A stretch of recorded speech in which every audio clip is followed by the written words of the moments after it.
If you didn't know, I decided to read all the books on the New York Times Top 100 Books of the 21st Century. And today we're going to take a look at Pachinko, a novel by Min Jin Lee. So this novel follows one Korean family over the course of 4 generations from 1910 through the late 90s. We first meet Sunja, and Sunja, I would say, is the main female character in the novel. So she later becomes the mother to Mozasu and Noah, and the grandmother to Solomon, which are, I would say, most of the characters that we follow. We also meet her brother-in-law, her sister-in-law, and her mother also.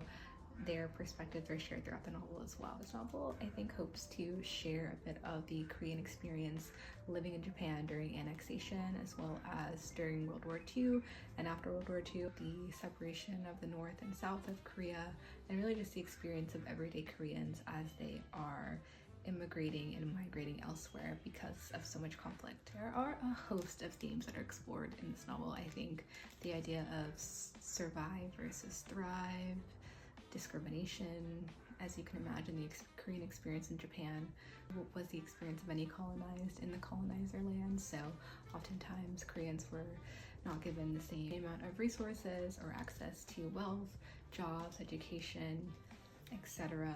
Sunja and her family, in an attempt to assimilate, stopped speaking Korean, really focused on Japanese and English, and this led to conflict later on for Noah and Mozasu, Sunja's 2 sons, as they were trying to reconcile who they are, who society says that they are, how they should feel about themselves, and this leads to some mental health challenges that are explored. And just in general, this novel is so rich, and even as I'm sharing all these themes that sound really challenging and difficult, there is a overarching devotion and love that is really seen here too. And in this novel, this Korean family, they don't tend to verbalize their affection or their love to each other, but their devotion is seen so clearly by actions, by the willingness to go out and work for 24 hours just to bring food on the table, and a host of other ways that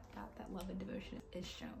Overall, this novel gets a very strong 10 for me. I think I was not aware of the Korean-Japanese experience, and I just felt like I learned a lot more about that part of the world, and I fell in love with some of the characters as well. So it was a phenomenal read, and I absorbed it. I would highly recommend.